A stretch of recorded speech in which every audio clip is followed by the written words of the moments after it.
I'm sitting at my home desk. It's 6:30 p.m. on a Friday night, and my friend who just came from Philly is visiting me in Miami. And he's literally sitting in that couch right there while I'm working, and he's just waiting for the weekend to start, waiting for me to stop working. Bro, please give me one more second. I swear I only have only 3 minutes to go, bro. Chill. We'll be out of here in a second. In my mind, I can't tolerate having these outstanding emails, these outstanding tasks. I just can't leave them for Monday. I just need to claim that $300 NFT that I told you about. I'm feeling super tired, but again, there's just something about me that can't let it wait. I quickly go to the company's verified Twitter profile, I click the link, and I claim my free NFT airdrop tokens. Yes! Finally, I immediately get to open my to-do list app, and I'm finally able to check off that last task that's prevented me from starting the weekend. You know that sound? It's like when we were back in language arts and we were just trying to get that 750 word count for that essay you're about to turn in, and you finally get it, and then you can just hit that submit button, you just slam the laptop and you're off to the races. Same feeling. 15 minutes later, we're about to start a gym session when I just feel my phone vibrate. It's probably another work email. Oh, thank God I brought my laptop with me. I'll just respond right here. Nope. The email came from OpenSea, the NFT marketplace, and I just read, "Did you intend to transfer this NFT out of your wallet?" Yep, I had just fell victim to a phishing scam and compromised my crypto wallet. Now, this NFT that was stolen from me was $750, but the business that I almost cost my company was worth $1 million. And it was similarly attributed to my inability to recognize that I was in no such conditions to complete a very important customer quality report. See, me trying to be overly efficient, trying to get ahead by doing things for the sake of getting them over with, caused me to engage in situations where I was dealing with high consequence activities under tired conditions. One of our components that we supply to an auto company was received in poor defective quality conditions. And when this occurred, the customer requires you to submit a formal root cause analysis detailing and explaining why and how did such situation occur.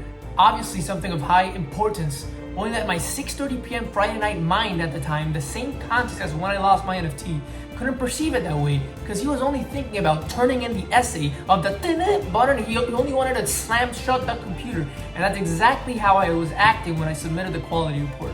And this right here is recipe for disaster. When you are tired, you produce suboptimal results, right? When you're at the gym and you're tired, you're not gonna perform the same as when you're fresh and you're not gonna lift the same amount of weight, the same amount of reps, right? So if we produce suboptimal results while tired, and we decide to partake in high consequence activities while tired, then by definition, we will produce suboptimal high consequences. 30 minutes after submitting the quality report, it wasn't, "Did you intend to transfer this NFT?" Nah, this email was way scarier. Starting because of the fact that it came from this mysterious entity that I didn't recognize. It's one of these people who's like the boss of the boss of the boss. He's only CC'd in email communication. You never actually hear from him. My heart sinks in fear as I read word by word what turns out to be this 3-paragraph essay explicitly calling out that not that the defective part was particularly the issue, but how the responses of the supplier were perfunctory, lazy, and simply unacceptable for the requirements. The half-assed responses that were submitted by my 6:30 p.m. Friday night lazy-ass mind caused him to reevaluate our whole business fit.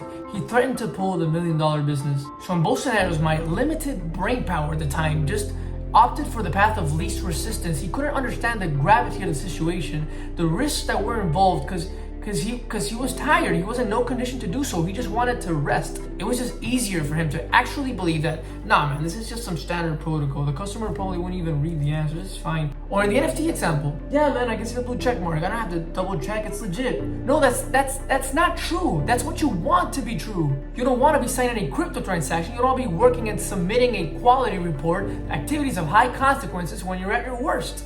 One single moment can set you back years. Like, look at Will Smith. Now, I don't know if he didn't get his 8 hours of sleep. I don't know if he slept on the wrong side of the bed, but what I do know is that he basically shattered his reputation in like 30 seconds. I don't know about you, but I don't respect him the same.